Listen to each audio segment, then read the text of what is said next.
Welcome back to another episode of the Jacksonville Buzz's Buzzworthy Business. Steve and Chris here, interviewing Megan Odell from Corporate Relocation International. Did I get it all right? You got it right. Awesome. All right, this interview's over. It's over. All right. I completed the cut. Sir, we're done. Okay, we were talking offset. So Corporate Relocation International is a service to help high-quality candidates get from point A to point B for companies to be able to expand their horizon on recruiting. So they need to get a person, not just local talent, and you can get them from point A to point B. Talk a little bit about that in a second, but really wanted to start with something you mentioned offset called Peak 65. What is happening in the industry for the folks that may not understand what that means? Yeah, Steve, thank you. So it's very important that we recognize that we have, in the United States alone, 4.1 million individuals that are turning 65. So what will that do to the workforce? Well, I can tell you there's going to be institutional knowledge that's going to leave when those individuals retire. Right. So what do organizational leaders do to make sure that we skill up and we make sure that we invest in all of that knowledge with the workforce that's going to take over those positions? So corporate relocation can come in, we can sit down with talent acquisition teams, we can look at the dynamics of their workforce and how that's going to impact them, and we can build out lucrative relocation policies to make sure that whether it's a short-term assignment or a long-term assignment with a transferee, that we get that knowledge shared and we start that training process now. Yeah. Do you see immediate results when you go consult with a company? Like how long does it take for consultation and kind of take a look at them, then develop a plan and then put it in execution typically? Really, we adapt to whatever the organization needs. It seems like once we sit down and we identify some gaps in productivity with policy,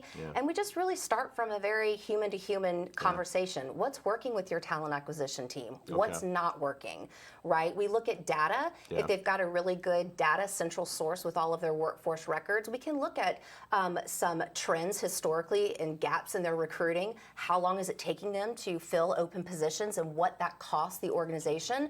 And then we can look at those costs and we can say, let's look at the return on investment in supporting your employees by opening up policies that are very creative. We will customize those policies to make sure that they can attract top talent and get them relocated for those open positions. And no doubt the retention rate is probably high because you're given that kind of that mirror look saying, hey, as you see yourself in an organization, you want to get the talent that's going to stick around because they're going to invest time and effort and money in those folks. So keeping them more importantly than the turnover that you're probably seeing with other corporations, I imagine. You're exactly right. And it's all about making sure that you've got that good, rich data, which is what our software will do so that they can take a look back on the return on investment of their talent, how long that talent is staying, and then the path of productivity within that talent. I mean, statistics tell us that relocated employees will feel a sense of loyalty to an organization. They'll have that engagement level will be at peak performance day one on the job. If it's done correctly. Now, if it's done wrong, that's a whole different employee experience that's going to lead to a lot of disaster. So, it's something interesting that we were talking a little bit about that kind of, I guess, goes into the next part about, some things changed a few years ago in the world, but knowing, going with the great resignation that came out of COVID, right, where you had all those people that were close to retiring, they're like, you know what, I think it's time.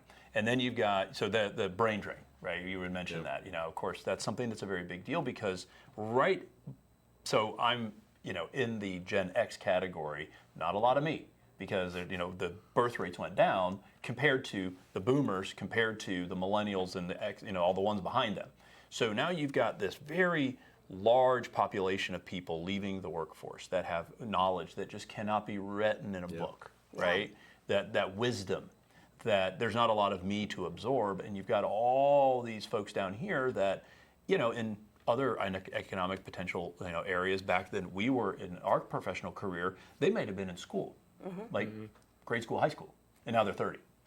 How are things now changing to both help the logistics of this workforce population while not forgetting about this workforce population and then having an intermediary of a smaller workforce population like somebody who's in their 40s? How does that all work out, and what are you guys doing to address those dynamic shifts coming out of COVID? Yeah, you're exactly right. I mean, I think when surveyed, more than 60% pre-COVID said that job security was the #1 focus and priority. Wow. You take that into the COVID experience and certainly on the heels of COVID, and now it's the employee experience. How is my company investing back in me? If I'm giving you my time and my talent, and if I'm going to stay and be loyal and be engaged, that's really where organizational leaders and qualified candidates and the current workforce really need to have a meeting of the minds. And it's about understanding where your current workforce is coming from. Do they want to be promoted within the company? Do they want to relocate for training opportunities up and shadow up with someone who has a position that they've got their eye on? And I think if you've got CHROs and business leaders and talent acquisition teams that are looking internally at those shifting dynamics and asking the right questions, then you're going to be able to fill those positions as they come available, and you're going to be able to upskill, retrain, and have loyal, invested employees. That's huge. It's funny, I finished a book about 6 months ago called A Leadership Decade, talking about the 5 generations in the workplace, and there's some telltales of like, hey, if you're a company, you're not thinking about succession planning and seeing that talent and developing that talent. And you mentioned too, as companies grow, you got to sometimes look outside the community to go find that talent to bring them in if you want to have a sustainable business over generations. So no doubt you guys are seeing that with your model.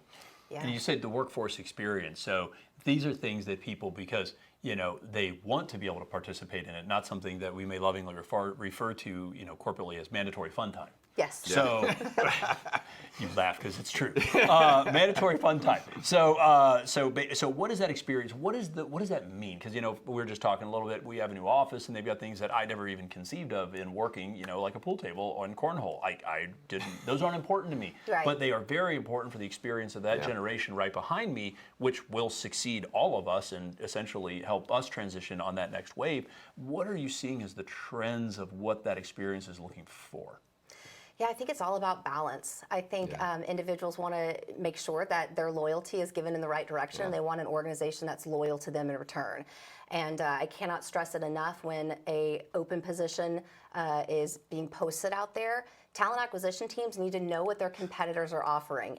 And there are individuals that are sitting in your organization that are not engaged. So constantly surveying your employees, finding out what's important to them, right? Making sure that they feel that their loyalty is in the right direction, and coming up with benefits. What we do at Corporate Relocation International is make sure that the relocation, whether short-term or long-term, again, is really about the care and concern of the employee and also the trailing spouse. It's very important for organizations to understand that it's not just a executive taking a move across the country, but you've got families to think of. So there's things like destination services. There's the certain type of care and concern when it comes to packing and moving. There's all kinds of uniqueness and differentiators when it comes to what a mid-tier manager or executive needs to relocate with an organization. So as we kind of take it out, as I'm hearing that, so for somebody like myself, right, I am one of the leaders in my organization professionally, but I am the tip of the spear. Like, I am going out there and I'm going to go do it. And then, of course, I recognize that there's all the pieces of a spear that need to exist in order for a spear to function, unless you're just throwing a piece of metal at somebody, right?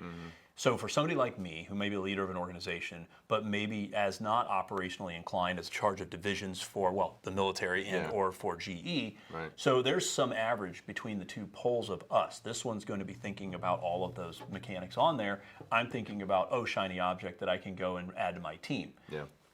Either way, you help this one understand that you got to go get a shiny object, and then you're helping this one understand, although the shiny object is good, you need to think about all the parts that are organizationally doing it, so that you don't basically take a grenade and throw it on yourself. Exactly. Okay, amazing. What we're going to do is we're going to post your stuff on the dailynewsnetwork.com, which is our website, so they can come check you out and do all the fun stuff. And really, thank you guys so much for joining us. Thank you. Chris, Thank as you. always, Appreciate it. it's weird because I'm, in this seat. Usually, I'm in the co-pilot. I don't know how to, you're on the wrong side. I don't know how to it's deal all with good. this. It's, but thank you, and coming in, and thanks for joining us. Really appreciate that. Absolutely. Thanks for having me. Absolutely, guys. Thanks so much for joining us on the Jacksonville Buzz. If you like us, share us, and remember, live with gratitude.